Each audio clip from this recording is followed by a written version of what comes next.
ẹni ẹ fẹ́ béèrè pé ṣé ṣìgìdì yẹn gangan ló wà ní Kaaba àbí nǹkan kan àbí. yes. alright ṣẹ́yìn ti wọnú Kaaba rẹ̀ fún ara yín ni mo sọ. mi ò wọnú Kaaba rí. ò ń ṣe fọ́tò tí wọ́n ń gbé kiri ẹ ti wọnú ẹ̀ rí. mi ò wọ bẹ̀ rí. ẹ wọnú ẹ̀ rí ok. bẹ́yìn ṣe wá wo ilé yẹn bẹ́ẹ̀ ṣe wo ibẹ̀ yẹn ìyẹn Kaaba yẹn ẹ̀yin fi pé kò sí nǹkan kan nínú Kaaba rí. mo feel bẹ́ẹ̀. ẹ̀yin feel bẹ́ẹ̀ ok now bẹ́ẹ̀ ṣe máa bá ṣe máa ṣe ní tó máa fi easy tí ẹ máa fi mọ̀ Quran fún ara ẹ sọ wípé Allah ilé yẹn ló ń gbé olúwa ilé yẹn ni ìyẹn ni then ẹlẹ́ẹ̀kejì Quran hadith ṣàlàyé wípé bí Allah ṣe rí ó di méjì o ẹ̀wọ̀n pé Quran ti sọ pé ilé yẹn ló ń gbé ìtura ìmọ̀ṣẹ́ ọkọ̀ bí pé ṣẹ́yìn ti wọ inú Kaaba yẹn rí kánẹ́yìn ti wọ bẹ̀ fún ara yín tí ẹ kàn wọ bẹ̀ láì tí kò kì í ṣègbà tí wọ́n máa ṣí fáwọn èèyàn ẹni pé àwọn táìmù kan tí wọ́n bá ń ṣe tó bá ń ṣe hajj yẹn táìmù hajj tí wọ́n máa tàwáàfù yẹn ẹ jọ̀ọ́ Mr. Mohammed láìgbà tẹ̀yìn tí ṣé ẹ rí kí wọ́n ṣí ṣé wọ́n máa ń ṣí táìmù yẹn. wọn kì í ṣí táìmù yẹn ṣe understand so táìmù tí àwọn rituals yẹn tó bá fẹ́ ṣe normal ṣìgìdì yẹn bó ṣe rí ó wà ń bẹ̀ fat ni a sọ fún yín then ibi tẹ́ tún máa fi ibi tẹ́ máa fi mọ̀ ní kí Islam tó bẹ̀rẹ̀ ṣe mọ̀ pé ṣìgìdì náà ni wọ́n ń sìn. Mr. Eton Mike kí Islam tó bẹ̀rẹ̀ kí Islam tó bẹ̀rẹ̀ dẹ̀ ni Kaaba ti wà bẹ́ẹ̀ ni àbí bẹ́ẹ̀ kọ́.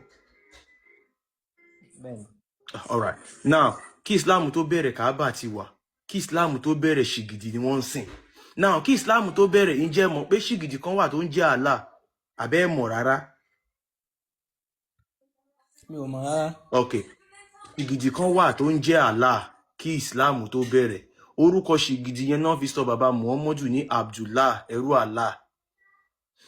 Allahu Akbar wọ́n ti ń ṣe kí Islam tó bẹ̀rẹ̀ ìrun kíkí rituals ni normally the English translation of Salat is ritual so ritual tí Allah yẹn máa ń gbà ṣìgìdì Allah yẹn òun ni ìrun kíkí yẹn bó ṣe máa ń sin òun nìyẹn wọ́n á máa kírun fún wọ́n á máa forí balẹ̀ fún so ṣìgìdì Allah tó ti wà kí Islam tó bẹ̀rẹ̀ yẹn tó ń forúkọ ẹ̀ sọ bàbá Muhammadu yẹn òun náà ni Allah ní nǹkan tí Muhammadu wá ṣe tẹ́yìn gan bá ka Quran yín dáadáa ẹ gbọ́ tí Muhammadu sọ pé ẹ má pa nǹkan kan omi pọ̀ mọ́ Allah ẹ mú Allah yín ní ọ̀kan ṣoṣo. That is, Allah has been one of the 360 deities tí wọ́n ti ń sìn ní Saudi tẹ́lẹ̀ kí Islam tó bẹ̀rẹ̀ the same rituals tí wọ́n fi ń sìn náà nígbà yẹn náà lẹ́sìn ń lò sìn. Wọ́n ń tawaf, wọ́n ń lọ hajj, wọ́n ń Safa àti Marwa, wọ́n ń sọ òkò àṣetánì, wọ́n ń kírun, wọ́n ń gbàwẹ̀ Ramadan. The same thing tó ti ń ṣe fún kí Islam tó bẹ̀rẹ̀ òun náà lẹ́sìn ń ṣe lénìí. So that same ṣìgìdì Lord of Kaaba ó wà ń bẹ̀ so ó wà ń bẹ̀. Táwọn àwọn kan lè gbé fọ́tò kan wá kan sọ pé inú Kaaba rẹ̀ kò sí ṣìgìdì kan bẹ́ẹ̀ o àwọn tó fẹ́ tán mọ̀ pé fẹ́ wá snap inú Kaaba tẹ́ fẹ́ wọlé wọn ò ní nǹkan tí wọ́n ní nǹkan tí àgbà fi ń jẹun abẹ́ ewé ló wà àwọn náà ò ní display ṣìgìdì yẹn ní táìmù nígbà tó ti wá sọ fún yín pé kẹfì nǹkan tẹ̀yìn ṣe lẹ̀ so táìmù tán fẹ́ ṣí tán fẹ́ káwọn èèyàn wọlé wọn ò ní ever gbé ṣìgìdì yẹn síbẹ̀.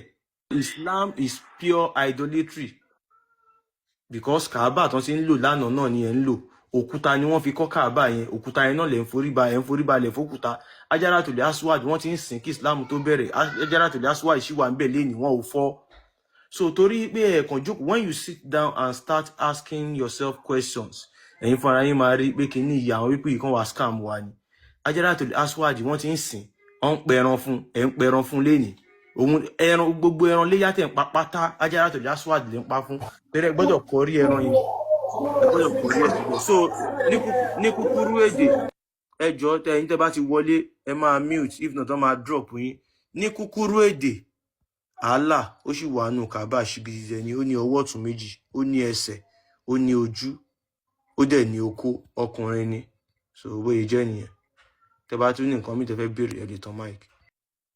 so mo gbọ́ àlàyé yín dáadáa bẹ́ẹ̀ so ṣìgìdì ń bẹ́ẹ̀ di Kaaba báwọn báyìí sìn ó sì lójú ó ní ẹsẹ̀ ó ní okó tọ̀ ṣé. àfa ṣẹlẹ̀ ka ilá fi kẹ̀tù ṣẹlẹ̀ ka ilá fi kẹ̀tù. mi ò mọ̀ tú ni mi ò mọ̀ kankan tú ni mo fi ní kí á bá yín. No, Mr. Mohammed, tẹ́ bá mọ̀ kò tẹ́ bá dẹ̀ mọ̀ kò sẹ́ni ìṣùbọ́ tó pẹ́ mọ̀ ẹ lè No, sọ mi náà ò tẹ́ mọ̀ mọ̀. ni Tẹ́ mi bá ò wo mọ̀ ni. lílá ẹ jẹ́ kí n ka líláfi yẹn fún yín ní èdè Yorùbá ẹ máa gbọ́ o. Ìtumọ̀ líláfi Kùrẹ́ṣì Okay. líláfi ẹ jẹ́ kí n kà lé ó ní ìfẹ́ láti ọ̀dọ̀ Allah fún ìdílé Kùrẹ́ṣì láti wà papọ̀ nínú ààbò Okay. fún wọn láti wà papọ̀ nínú ààbò lórí ìrìn àjò wọn ní ìgbà tútù àti ní ìgbà ooru. Ẹ̀yin ará Kùrẹ́ṣì ẹ máa jọ́sìn fún Allah olúwa ilé Kàbá yìí. So Allah olúwa ilé Kàbá ni Kàbá ni shrine ẹ̀ ojúbọ ni Kàbá. Àwọn pípù yẹn kàn parọ́ fún wa ni mi mọ̀ bóyá ọmọ Yorùbá ní o Mr. Mohammed o but tó wáyé pé ọmọ Yorùbá ní wọ́n kàn parọ́ wọ́n kàn scam wọ́n kàn wá parọ́ fún wa wọ́n fẹ́ gbalẹ̀ wa ni. So shrine ni Kàbá and Allah òun ni Lord of Kàbá. So tẹ́ bá dẹ̀ lọ wò nígbà tí Islam tó bẹ̀rẹ̀ yẹn náà Allah has been Lord of that house òun náà ni Lord of Kàbá. So Allahu Akbar wọ́n ti ń ṣe gbogbo nǹkan tẹ́ ń ṣe lé ni wọ́n ti ń ṣe tẹ́lẹ̀ kí Islam tó bẹ̀rẹ̀. So tẹ́ bá ní nǹkan mi ò lè tán máa ìkẹ́ bẹ̀rẹ̀. So ó ṣàyè mi báwọn. Ṣé Allah yẹn náà Allah tí ó wà ní Kaaba yẹn ṣé sìgìdì báyìí náà ṣe wo sìgìdì ń bó ṣe wù àwọn ṣé sìgìdì ó lè mọ rọ òjò àbí sìgìdì yẹn ló dá òjò tí ń rọ̀ ohun tí ń ràn mo understand you, Mr. Mohammed. Problem ẹ ti délẹ̀ mo ti understand nǹkan tẹ́ ń try to say ẹ dúró nǹkan tẹ́ ń gbìyànjú láti sọ ni wípé Mr. Mohammed mo mọ bí tẹ́ ń lọ nǹkan tẹ́ ń gbìyànjú láti sọ ni pé ṣé ṣìgìdì yẹn ṣé òun náà ni ó dáyé ṣé òun ló dọ́run ṣé ṣìgìdì yẹn ṣó nágbára láti máa rọ òjò ṣó nágbára láti máa ṣe nǹkan àbí. Bẹ́ẹ̀ni.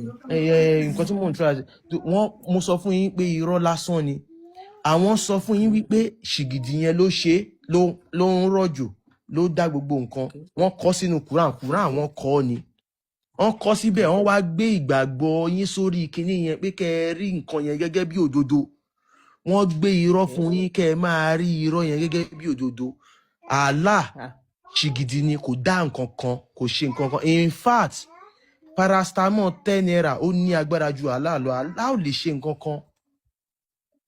Ṣé get so àwọn nǹkan tí wọ́n sọ yẹn àwọn nǹkan tí wọ́n sọ pé Allah ṣe yẹn claims lásán ni Allah ò ṣe anything. Ṣé tẹ́ bá ní nǹkan mi ẹ tún lè béèrè. So ta ló wá create Allah yẹn gangan ta ló dá sìgìdì tó wà nídìí Kaaba tí kò lè wọ òjò kò lè sẹ́ni tìhun ó dá ká wá pa pé sìgìdì kọ́ ló ta ló dá ayé yẹn ayé tá wà nù èyí ta ló dá ta lẹni tó ní ṣé bí gbogbo abára wa bẹ̀ yẹn ni ta lẹni tó ní ayé tá wà yìí even though gan ta bá gbé òkúta kalẹ̀ lásán òkúta tá a gbé kalẹ̀ tá à ń dẹ poli lórí báyìí tá à ń bèè kan bẹ́ẹ̀ gbígbàdúrà ó jáde bẹ́ẹ̀ láti lè fi ṣìnà nígbà míì. So a ti wá gbọ́ pé ṣìgìdì níbẹ̀ nídìí Kaaba ó wá dà kó di pé ṣìgìdì yẹn ń bẹ ta ló ní ṣìgìdì yẹn àti pé ayé tá wà nù èyí ta ló dá. Alright ẹ ṣe Mr. Mohammed ẹ ní láti máa Mr. Mohammed ẹ ní láti máa stress ara yín pé ta ló dáyé tẹ́ bá jẹ́ ọmọ Yorùbá according to the Yorùbá belief àmọ́ pé Ọlọ́run Olódùmarè ló dáyé ló dá everything. So Allah ẹni Ọlọ́run ẹ má bínú ẹni Ọlọ́run Elédùmarè àbí. Bẹ́ẹ̀ni. Ọlọ́run Elédùmarè ṣé bá àwa Yorùbá là ń pe Ọlọ́run ní Elédùmarè àbí bẹ́ẹ̀ kọ́ àwa Yorùbá. Bẹ́ẹ̀ni.